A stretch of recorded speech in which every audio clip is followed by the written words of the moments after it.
Sebenarnya pemikiran founding fathers untuk tidak bicara demokrasi yang gontok-gontokan ini itu salah satunya itu. Kenapa? Level berdemokrasinya di mana? Ini bukan demokrasi gontok-gontokan lagi, Bung. Demokrasi tawuran. Kita nggak tahu kawan lawan kita siapa. Bung bisa bayangkan satu pot aja saling berantem. Satu pot itu satu partai. Ya, kita terlalu berdemokrasi, berkompetisi dalam suasana yang senggol bacok, hard power approach. Kenapa? Kita tidak punya narasi yang kemudian kita dibangun narasi yang terbiasa berkontestasi, berkompetisi. Padahal di dalam digital age hari ini, dunia sedang berubah dari kompetisi menuju kolaborasi. Nah di kita pemilunya sudah lewat, bapernya, polarisasinya nggak kelar-kelar. Artinya apa? Kita di sini membutuhkan state order. Apa itu state order? Pasca pemilu harus ada common project dari negara yang melibatkan semua elemen-elemen yang ada, semua aktors yang ada, untuk kemudian bagaimana rekonsiliasi dan reintegrasi itu terjadi.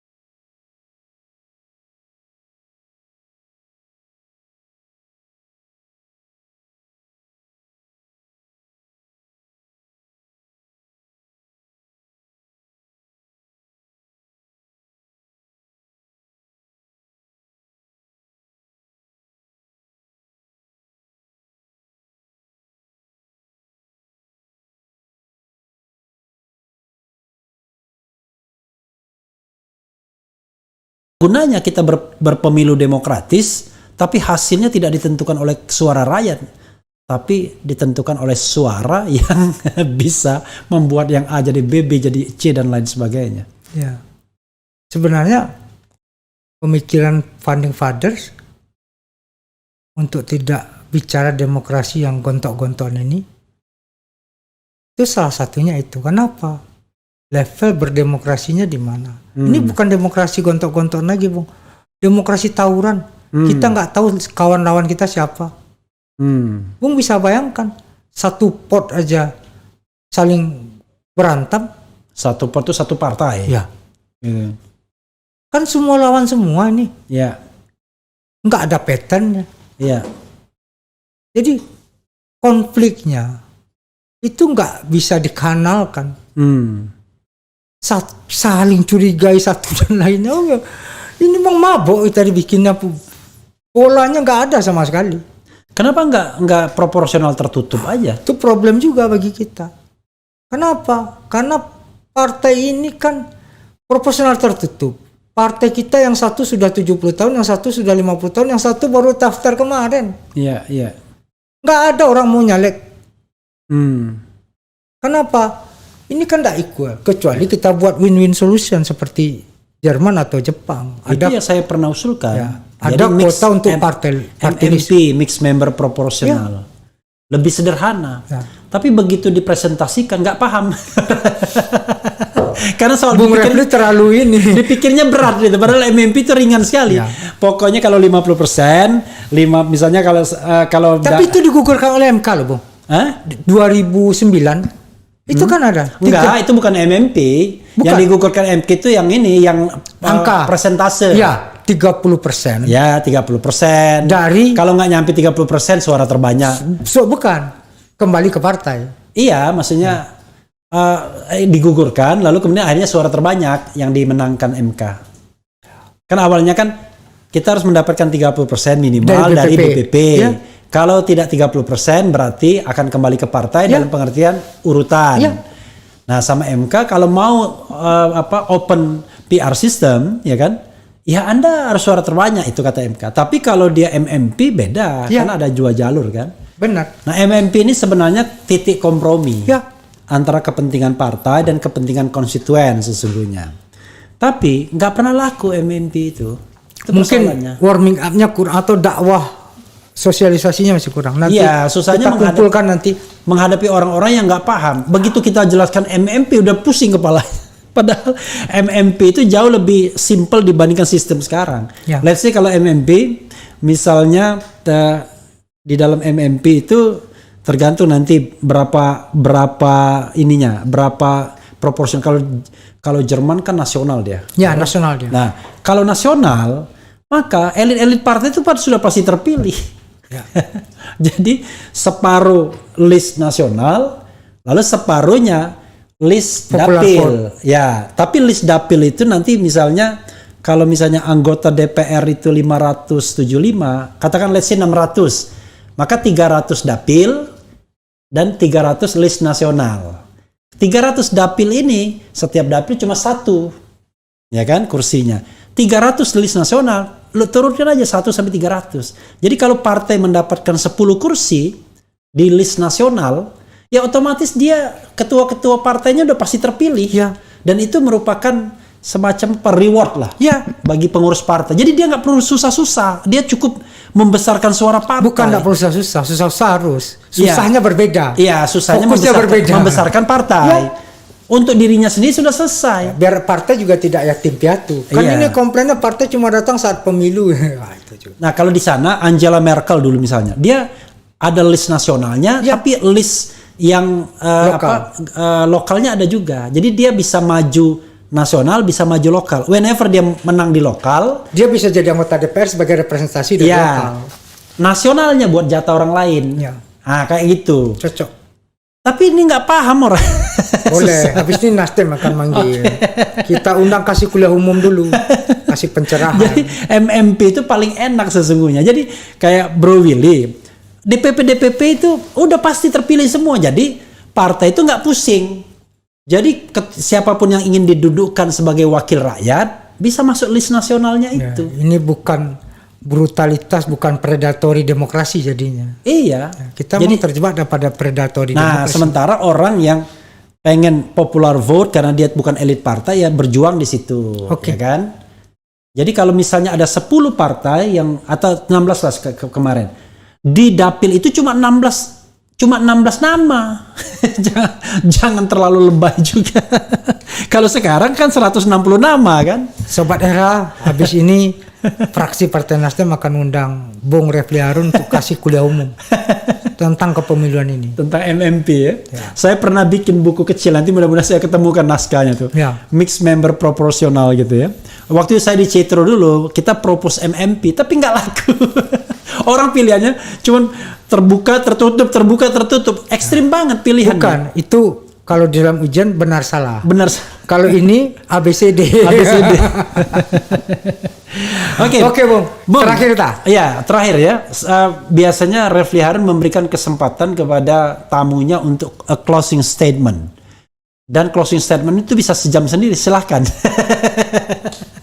Tergantung mau menyampaikan apa, mau membicarakan apa as a closing statement. Silakan, Bung. Ya, pertama tentu saya mengucapkan terima kasih karena kita masih menjaga akal sehat kita, ruang waras kita, berdialog, berdiskusi. Ini sebuah ruang sukacita yang kita lakukan. Kita punya eudaimonia yang berbeda-beda.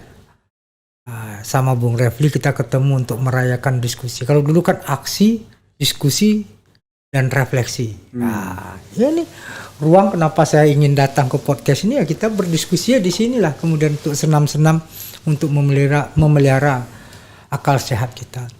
Saya tentu punya concern tentang bagaimana demokrasi kita semakin matang. Tapi yang Bung Refli bilang tadi, kita hidup dalam situasi demokrasi, liberal demokrasi with illiberal actors.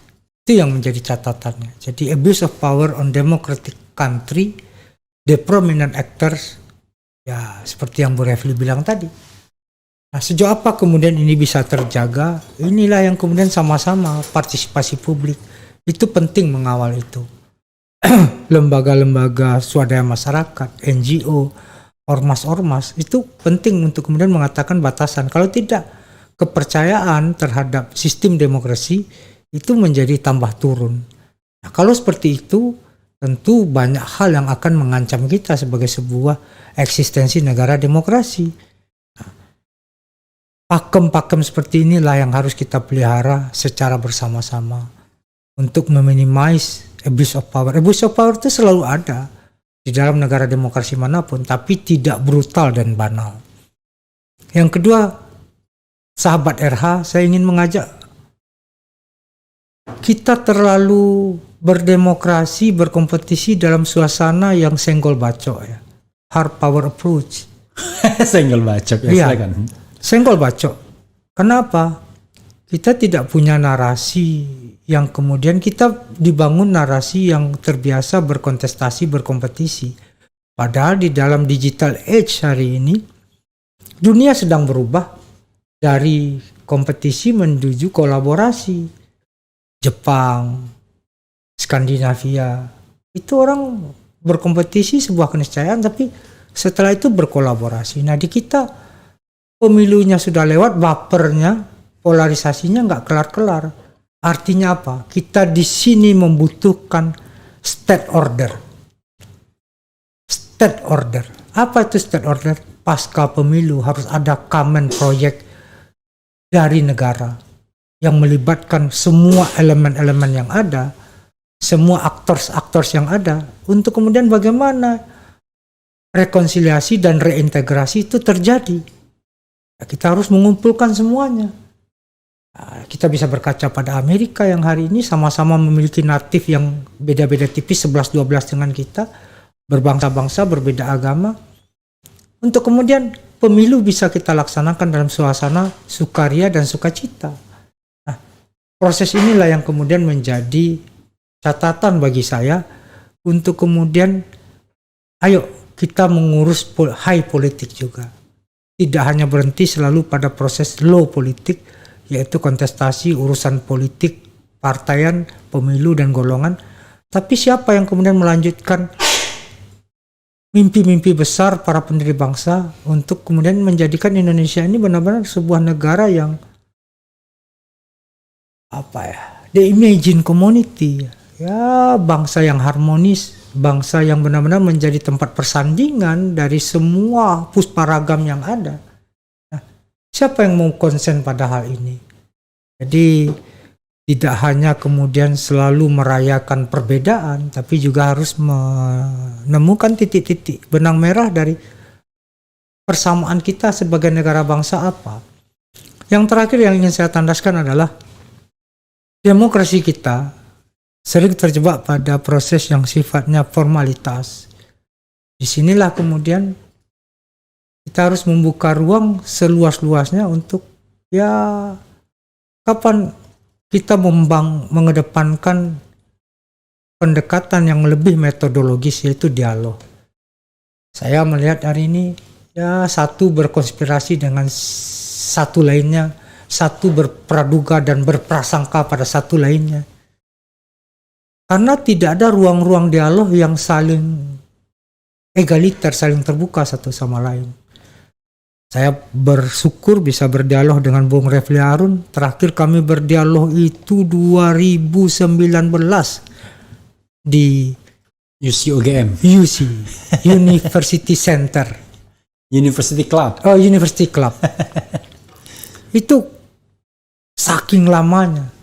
Nah, ruang dialog inilah yang kemudian mendewasakan kita, karena dengan dialog kita tahu apa pikiran Sebenarnya orang. ada lagi Omnibus Law. Pernah diundang juga waktu Omnibus Law awal-awal. Oh iya. Nggak sempat waktu itu ya. Iya, awal-awal. Mohon maaf. Jadi ruang untuk berdiskusi ini kalau semakin luas akan semakin lebih membuka cakrawala kita, sehingga kita membuat sebuah toleransi dan menerima kekurangan dan kelebihan yang lain, lalu kemudian bersepakat di ranah mana. Nah, kita butuh kemudian melakukan senam-senam untuk kemudian berdialog sebelum kita memiliki komitmen-komitmen baru terhadap jalannya demokrasi kita. Kita nggak usah jauh-jauh dulu, tapi tadi Bung Refli satu sistem kepemiluan, presidensial threshold ya. Jadi tidak hanya melibatkan satu orang, dan ini tidak jadi proyek demokrasi semata-mata, tapi ini proyek bernegara berbangsa. Jadi kalau proyek demokrasi kan ganti proposalnya ganti lagi yang diperjuangkan kan gitu Bung. Jadi itu menjadi catatan saya. Terima kasih Bung Refli Harun sudah mengundang saya ke podcast pada malam hari ini. Semoga ya ini menjadi catatan ya, kalau toh tidak menjadi hal yang penting untuk diskusikan, yang minimal catatan pinggir atau catatan kaki lah gitu. Makasih Bung.